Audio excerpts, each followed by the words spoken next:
కాంగ్రెస్ రాజకీయ జీవితం పెట్టిందే వాళ్ళ కాంగ్రెస్. హరీష్ రావు గారు ఏముండే అధ్యక్ష? వార్డు మెంబర్ ఉండేనా? మీరు ఉన్నారు కదా ఆ రోజు ఎమ్మెల్యేగా. ఎమ్మెల్యే వార్డు మెంబర్ లేని హరీష్ రావును రాష్ట్ర మంత్రిగా చేసింది రాజశేఖర రెడ్డి కాంగ్రెస్ పార్టీ కాదా అధ్యక్ష? ఇంతకంటే హీనమైన చరిత్ర ఎవరికైనా ఉంటుందా అధ్యక్ష? ఇన్ని విషయాలు ఉన్నా మేము ఇక్కడ ప్రస్తావించదలుచుకోలేదు అధ్యక్ష. అవన్నీ ఎందుకనంటే గొప్ప లక్ష్యంతో స్కిల్ యూనివర్సిటీ తీసుకొచ్చినాం, గొప్ప లక్ష్యంతో మాదిగ ఉపకళాల వర్గీకరణ కోసం మేము ముందుకు వచ్చినాం. గొప్ప లక్ష్యంతో రైతు రుణమాఫీ చేసి రైతులను ఆదుకొని రుణ విముక్తులను చేసి తలెత్తుకొని ఆత్మగౌరవంతో రైతులు తిరిగే విధంగా ఇవాళ ముందుకు తీసుకెళ్ళాలి రైతులను. మేము వస్తే వచ్చిన కాడి నుంచి మైకి ఇస్తేనేమో శాపనార్థాలు, మైకి ఇవ్వకపోతేనేమో పోడియంలా మొత్తం సమయం తీయండి అధ్యక్ష. ఎన్ని గంటలు మాట్లాడినరో మీరు చూడండి అధ్యక్ష. ఎందుకు నడిపినారు అధ్యక్ష? మీరు అర్ధరాత్రి వరకు 3:30 వరకు వాళ్ళకి మైకి ఎన్నికనే కదా అధ్యక్ష. ఇది మీ గొప్పతనం కాదా? గతంలో బడ్జెట్తో పాటు గ్రాంట్స్ కానీ డిమాండ్స్ కానీ గిలిటన్ చేసి పాస్ చేసుకొని పోలేదా అధ్యక్ష? 5 సంవత్సరాలు నేను ఎమ్మెల్యేగా ఉంటే ఏ ఒక్కరోజు అక్కడ నిలబడనియలేదు అధ్యక్ష. లోపలికి వచ్చినప్పుడే మార్షల్స్ని పెట్టి గొర్రెలు నీడ్చినట్టు ఈడ్చి బజార్లో పడేసిండు అధ్యక్ష.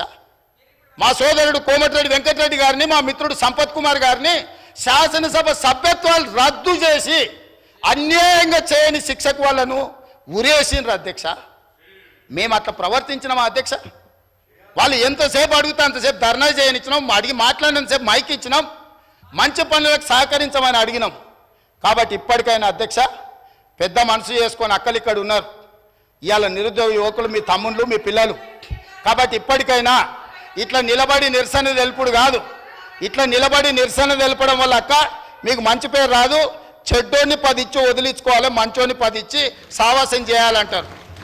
అట్లాంటి వాళ్ళ సావాసం పనికిరాదు అక్క. నేను ఇప్పటికి కూడా చెప్తున్నా, మీరు బయట వాళ్ళు కాదు, మీరు మా అక్కలు, మా కుటుంబ సభ్యులు.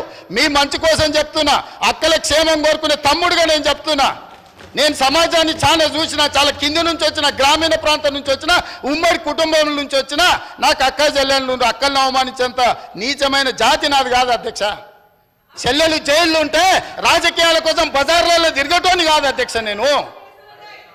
అందుకే అక్కలతో పాటు వాళ్ళకు కూడా నేను విజ్ఞప్తి చేస్తున్నా, రైతు రుణమాఫీని అభినందించండి, మాదిగల వర్గీకరణకు సహకరించండి, ఆర్డినెన్స్ తీసుకొస్తాం అవసరమైతే, లేకపోతే ప్రత్యేక శాసనసభ సమావేశాలు పెట్టి సుప్రీంకోర్టు ఇచ్చిన జడ్జిమెంటును ఇప్పుడు ఇచ్చిన నోటిఫికేషన్లలో కూడా మా మాదిగ బిడ్డలకు వర్గీకరణ ప్రకారం వాళ్ళకు రిజర్వేషన్లు అమలు చేయడానికి అవసరమైతే తమరి అనుమతి తీసుకొని మా మంత్రుల సహకారం తీసుకొని ప్రత్యేక సమావేశాలు పెట్టి మాదిగ సోదరులను ఆదుకుంటాం అధ్యక్ష. ఏళ్ళ కొద్ది దశాబ్దాల కొద్ది నిరీక్షించారు అధ్యక్ష. ఇవాళ వాళ్ళకి ఎంత మంచి సంతోషకరమైన పండుగ రోజు అధ్యక్ష. వాళ్ళ కళ్ళల్లో ఆనందం మనం 10 నిమిషాలు కూడా చూడలేమా అధ్యక్ష? ఎన్ని తరాలు వాళ్ళు నిరీక్షించారు ఈ రోజు కోసము.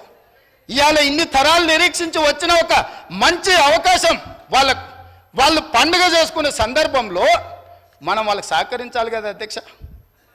దేవతలు యజ్ఞాలు చేస్తుంటే రాక్షసులు భంగం కలగనికి వచ్చిర్రట. ఇవాళ సుప్రీంకోర్టు మేము మంచి అడ్వకేట్లను పెట్టి వాదించిపిచ్చి మేము ఇవాళ జడ్జిమెంట్ తీసుకొచ్చి దామోదర రాజనరసింహ గారు ఇక్కడనే ఉన్నారు, వారిని పిలిచి అడ్వకేట్ జనరల్ని పిలిచి 4 గంటలు నేను సమీక్షించి ఇది నిర్లక్ష్యం చేయడానికి వీలు లేదు,